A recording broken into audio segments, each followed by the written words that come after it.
देखो संतो, यहां व्यक्तित्व को कोई महत्व नहीं है, और इसको यदि हम अभिव्यक्ति के रूप में रखें तो जगत का नाटक चलने दो, अपने को क्या फर्क पड़ता है। जैसे इस बल्ब के प्रकाश को क्या फर्क पड़ता है कि डिस्को है कि डिस्कोर्स है या कुछ भी नहीं है, इट मेक्स नो डिफरेंस। इस प्रकार से यह जो ब्रह्मवित्तम है, यह उपाधि नाशात, माने इन उपाधियों का साथ यदि छोड़ दिया जाए तादात्म्य, तो ब्रह्म है ही। उदाहरण देते हैं शैलूषः, शैलूष माने एक्टर। एक्टर जब अपना मेकअप चढ़ाता है या उतारता है, दोनों ही परिस्थिति में वो एक्टर ही है, वास्तविक वो कोई कैरेक्टर नहीं है। देखो, इसलिए हमको इस जगत में साधना करनी है, इसका यही अर्थ है। एकदम इसी में लगे रहो मुन्ना भाई, सीरियस मत होना किसी भी वस्तु को लेकर के, व्यक्ति को लेकर। एक एक क्षण हमारा इतना सूक्ष्मता से जिए कि उसमें परिपूर्णता आ जाए, लेकिन उसके कोई भी संस्कार निर्माण न हो। देखो, सबसे बढ़िया उदाहरण यही हो सकता है कि अच्छा खासा दर्पण हो, और दर्पण के सामने यदि हमारे जैसे बुढ़ाऊ भूषण पहुंचे तो दर्पण नहीं कहेगा अरे हट कब से खड़ा है, और उधर से यदि कोई विश्व सुंदरी आ गई और वो जा रही थी, थोड़ी देर रुक जाओ ना, थोड़ी देर और 10 मिनट नहीं, केवल प्रकाशन हो रहा है। जिसको प्रकाशित किया जा रहा है, जिसको प्रतिबिंबित किया जा रहा है, वह प्रतिबिंब दर्पण को प्रभाव में नहीं डालता। अब देखो जरा सूक्ष्मता से चिंतन करो, जो हम एक दूसरे को देखते हैं आंखों के माध्यम से, तो हम प्रतिबिंब को देख रहे हैं, वस्तु को नहीं देख रहे हैं, वस्तु के प्रतिबिंब को। तो जैसे, ध्यान से सुनना, जैसे अपने लैपटॉप में डाटा हो तो उसका वजन नहीं बढ़ता, उसको डिलीट करे तो वजन नहीं घटता, क्योंकि डाटा नाम की कोई वस्तु है ही नहीं, वो केवल प्रतिबिंब मात्र है, वर्चुअल रियलिटी। इसी प्रकार से इस संपूर्ण विश्व का दर्शन ज्ञान हमको केवल प्रतिबिंबात्मक हो रहा है। तो जैसे अग्नि का प्रतिबिंब दर्पण को जलाता नहीं, पानी का प्रतिबिंब दर्पण को गीला नहीं करता, इसी प्रकार से यह जगत का प्रतिबिंब इस चेतन सत्ता को प्रभावित नहीं करता।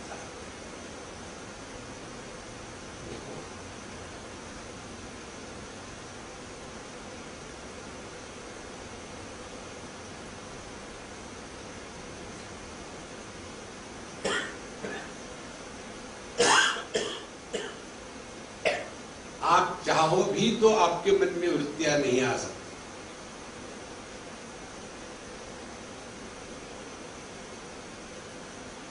वृत्तियां माने क्या? ऐसी कल्पना करो कि दर्पण में आपका प्रतिबिंब है और आप दर्पण के प्रतिबिंब के तरफ देख रहे हो, और समझो आपके अपने दांत देखने हैं तो दांत देख रहे हो ये करके, और कल्पना करो वो प्रतिबिंब ने आपको कहा क्या दांत निकालता है, तो कैसे होगा? वैसा ही दुनिया का अनुभव है।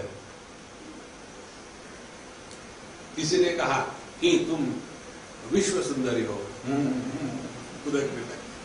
प्रतिबिंब कह रहा है।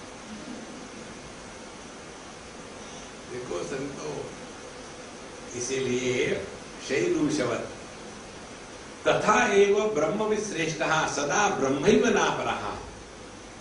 इसी प्रकार से ब्रह्मविद श्रेष्ठः, जो तत्व को जान करके उसका अनुभव नित्य निरंतर इसी अनुभव में जो रहते हैं वो ब्रह्म विश्रेष्टा सदा ब्रह्म एव न अपरहा। ऐसे नहीं कि लेक्चर देते समय ब्रह्म, लेक्चर के बाद ब्रह्म। देखो, ये अनुभूति प्रारंभ नहीं होती और इसका अंत नहीं होता। देखो, इसीलिए भगवान शंकराचार्य जो कहते हैं ना, यस्य ब्रह्मणि रमते चित्तम नंदति नंदति नंदति एव। फिर उसके जगत का जो भी पार्टिसिपेशन है, इन्वॉल्वमेंट है, ये केवल नाटक है, झूठ मूठ का है। देखो संतो, और जो किसी से भी जगत में जुड़ा हुआ नहीं है वही सबसे जुड़ा हुआ है। जैसे कोई व्यक्ति केवल पूर्व दिशा के साथ जुड़ा है, we are not westerners, we are easterners. तो क्या ईस्ट पे सूर्यास्त नहीं होता? क्या वेस्ट पे सूर्योदय नहीं होता? ये तो केवल कहने की बात है, इसका कोई मतलब नहीं है। देखो, no Indian plane should cross over the Pakistani air space. अब पृथ्वी गोल है और घूम रही है, तो ये पाकिस्तानी स्पेस है। तो जब पृथ्वी घूम रही है तो स्पेस भी घूम रही है, तो उसके साथ ये सब हो रहा है स्पेस में। स्पेस किसी की नहीं होती। इसी प्रकार से चेतन सत्ता में यह संपूर्ण प्रतीत हो रहा है।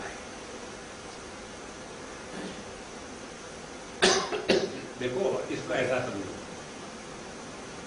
हम यदि केवल एक ही विषय में फंसे हैं, जैसे रूप रंग में, तो हम अपने से बड़े दूर हैं।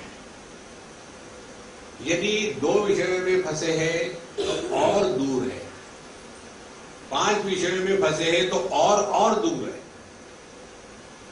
ये विषय आता है योग वशिष्ठ में और विवेक चूड़ामणि में। 5 प्रकार के प्राणी होते हैं जो एक एक इंद्रिय का गुलाम होने के कारण अपने मृत्यु को पा लेते हैं। कुरंग, मातंग, पतंग, मीन। वहां बताते हैं कि जैसे उदाहरण के लिए हिरण। हिरण शब्दों का बड़ा ही गुलाम है। तो ये हिरण को मारने वाले लोग क्या करते हैं, कहीं संगीत या डमरू या डम बजाना शुरू कर देते हैं। जैसे आवाज सुनता है वह स्थिर हो जाता है, और जैसे वो स्थिर हो गया तुरंत वो गोली का निशाना बन गया।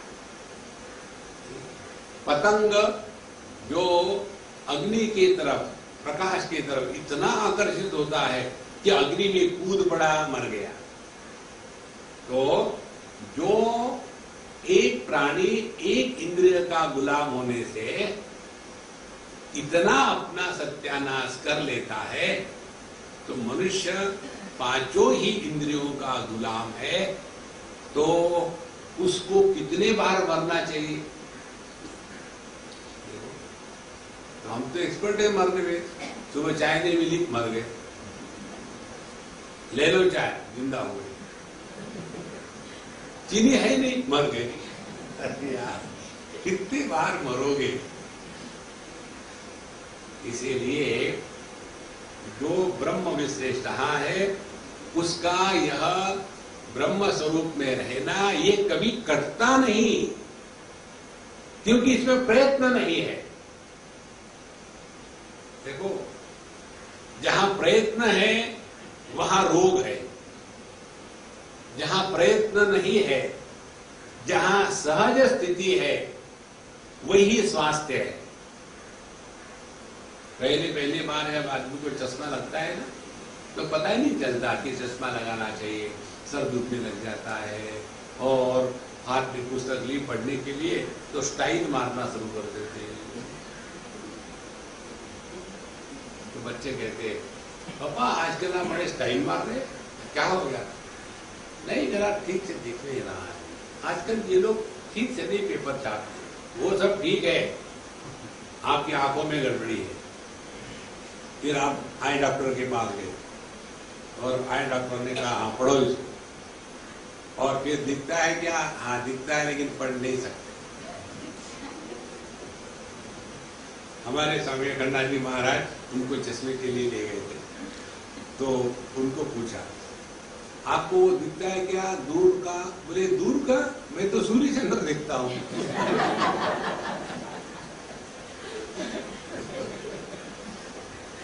तो हमको जहां आंखों में गड़बड़ी आ गई तो विषयों का दिखना ठीक से नहीं होता।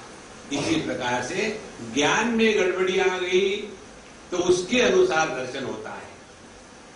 तो जब सत्संग में है तब सब ठीक है, सत्संग के बाहर गए चप्पल जूते के साथ डिब्बी खोली, तंबाकू निकाली,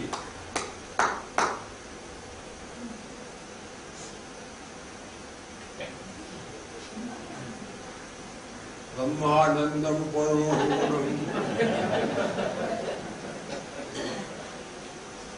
बस उसके सिवा आगे कुछ है ही नहीं, बस उसी में आ गए। इसलिए ब्रह्मविद श्रेष्ठ सदा ब्रह्म एव, इसमें कोई भी खोट नहीं होती। तो तथैव भगवते श्रेष्ठ सदा ब्रह्मैव नापरः घटे नष्टे यथा व्योम व्योमैव भवति स्वयं। अब देखो, यह ज्ञानी पुरुष हमेशा ब्रह्म रूप ही है, इसका अर्थ समझाने के लिए उन्होंने कुछ उदाहरण दिए। जैसे कोई एक मटका ले लो, उस मटके के अंदर का जो आकाश है उसको घटाकाश कहेंगे। तो यह घटाकाश महाकाश है, ये जानने के लिए, समझने के लिए उस घट को तोड़ने की आवश्यकता है क्या? देखो ये बड़ा सूक्ष्म उदाहरण है। एक बर्तन में आपने पानी लिया और बर्तन को हिलाया यहां से वहां तक, तो पानी भी वैसे हिलता है ना, यहां पहले पानी था, यहां गया बर्तन तो पानी वहां चला गया। एक उदाहरण। दूसरा, उसमें कुछ भी नहीं है, केवल खाली बर्तन है, लेकिन आकाश तो है ना, आकाश है। ध्यान से सुनना, यदि बर्तन को हमने एक स्थान से दूसरे स्थान पर ले गए तो क्या उस बर्तन में जो आकाश है वो आकाश बर्तन के साथ साथ घूमता है क्या इधर उधर? करो चिंतन, ये तो समझ में आ जाता है कि बर्तन में पानी है और उस बर्तन को ए पॉइंट से बी पॉइंट तक ले गए तो उसके साथ उसका पानी भी चला जाता है। यदि ऐसी पानी की स्थिति है और यदि बर्तन में दूसरी कोई वस्तु ना हो फिर भी आकाश तो होगा ही। तो जब उस बर्तन को हम हिलाते हैं एक स्थान से दूसरे स्थान तक, तब क्या वो घटाकाश वो भी मुंह होता है क्या?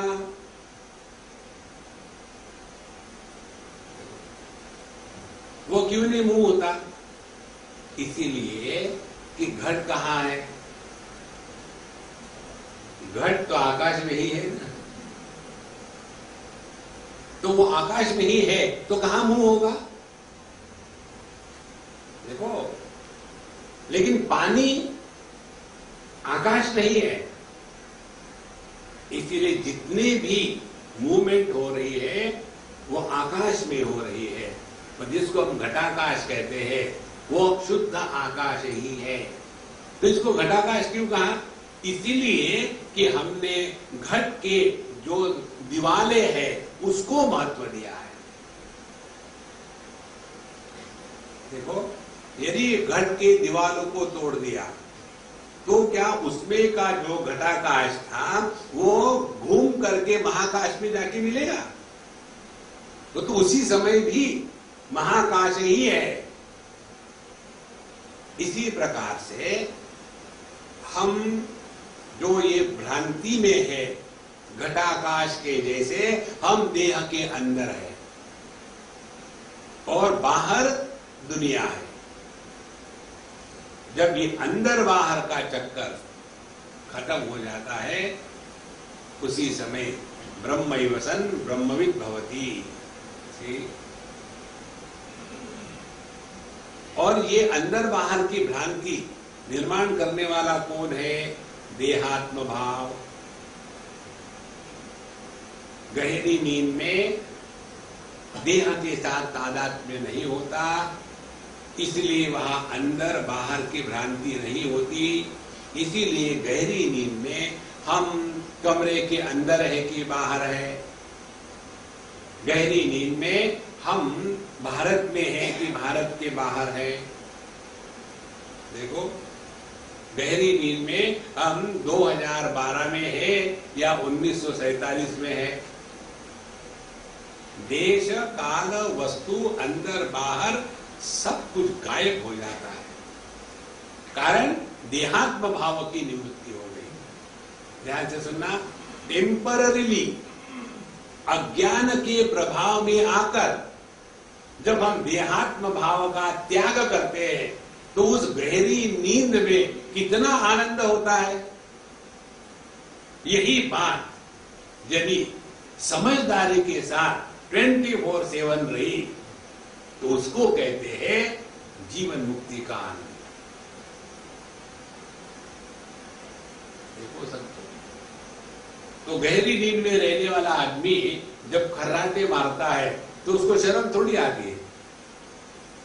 लोग क्या कहेंगे, कहां है लोग?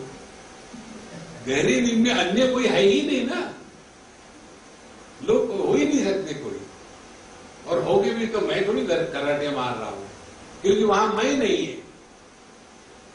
इसका जितना आप सूक्ष्मता से चिंतन करो तब पता चलेगा। घटे नष्टे यथा व्योम व्योमैव भवति स्वयं। तो जहां यह घट टूटा तो जो घटाकाश था वो महाकाश हो गया। इसका तात्पर्य ये नहीं निकालना है कि घट को तोड़ने की आवश्यकता है, ये केवल समझदारी का मामला है। देखो, अब इसको आप अपने घर के उदाहरणों से ले लो। आकाश ने घट की उपाधि धारण करी, एक घट की उपाधि, तो जीवन घटाकाशवन, ये दूसरा घट डाल दिया उसने तो G2, ये तीसरा घट डाल दिया तो G3। तो क्या ये अनेक हो गए? आकाश अनेक नहीं हुआ। ये उपाधि के कारण एक ही आकाश को अनेक के रूप में कहा जा रहा है। अब इस उदाहरण को आपके जीवन में उतारो। ये उदाहरण हमने आपको 1000 बार दिया है, लेकिन मुझे पूरा विश्वास है अभी वो उदाहरण ही है, अभी उतरा नहीं। देखो, जैसे पिता की उपाधि को धारण किया तो हम पुत्र बन गए, और पत्नी की उपाधि को धारण कर लिया तो पति बन गए, पुत्र की उपाधि को धारण कर लिया तो पिता बन गए।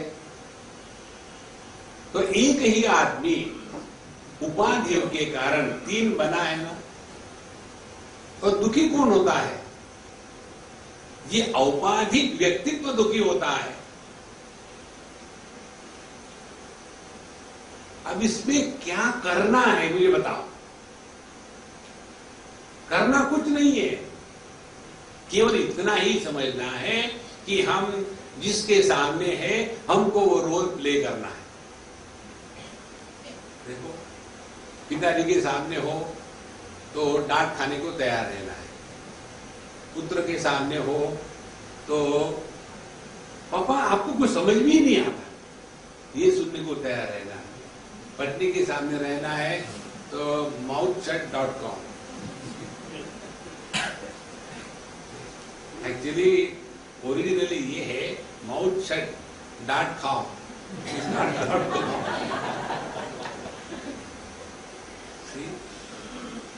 When you are right, you should keep your mouth shut. And when your wife is wrong, you should appreciate. Then you will be happy in life.